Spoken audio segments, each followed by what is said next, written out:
And here, bursting with information, are the 5 men with whom the crew have their appointments. They are the rock band Status Quo.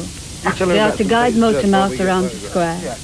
He's going to tell you about... Built in the 16th century by a load of architects who Ivan the Terrible later blinded because he didn't want them to build another one.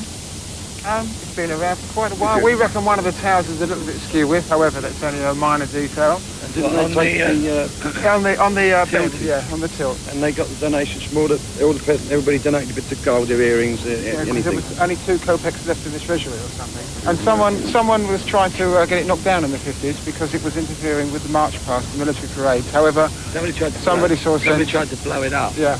Like a gunpowder plot type thing. He got run over by a tank. And actually, we're getting mixed up. It was Catherine the Great, was it not? Who had so many thousand dresses. 3,000 dresses, 15,000 pairs of shoes or something. And when she died, there was 2 rubles left in the state treasury. She was taken over by more in the average. After that comprehensive history of St. Basil's, the group moved to a quiet corner of the square beneath the walls of the Kremlin. The unknown soldiers, the same as they have in a lot of capitals. They get a body of a dead soldier. It's irrelevant about the nationality. However, in this case, I would imagine he's a Russian, and the fire never goes out.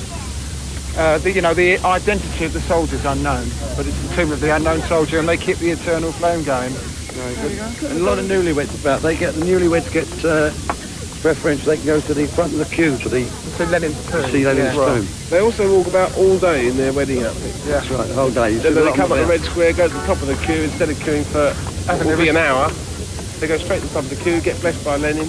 Well, what's left of it. And it's quite a sight, Lenin's tomb, though. They really try to remind you that you're in the presence of somebody great. You know, you're not allowed to go in. You've got to have your hands by your sides, jackets done up. you can't do it. Where you go? Lenin's tomb here. It's the 3rd one they made. 1924 was the first one. Then the second one 2 years later, all made of wood. And then they just build it up as they go. And whenever you see all the military parades on the TV, this is where they're all standing on the top of there, watching it all go past. And those chaps there are real, and every hour they'll change for some others.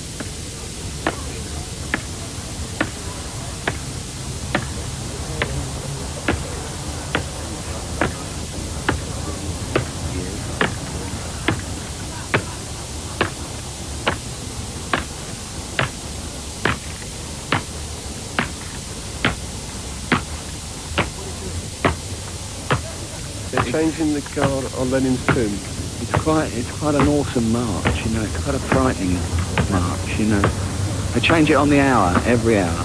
You'll notice when they get down to the far end there, the timing is so precise as to when they leave the gate as when they get to the tomb.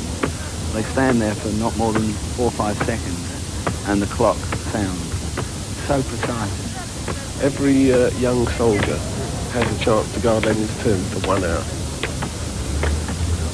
From the outside. The experienced soldiers are downstairs in the actual crypt, but every young recruit gets a chance to guard the tomb once in his life.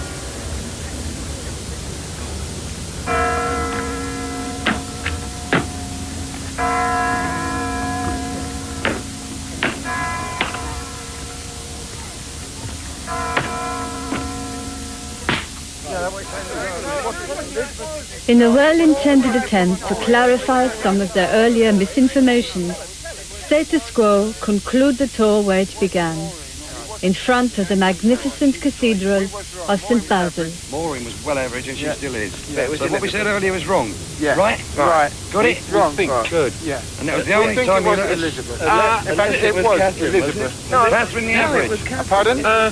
Yes, who had all the frocks, all the shoes, and who left the 2 rubles in the kitty. No. When she... No. When they... No.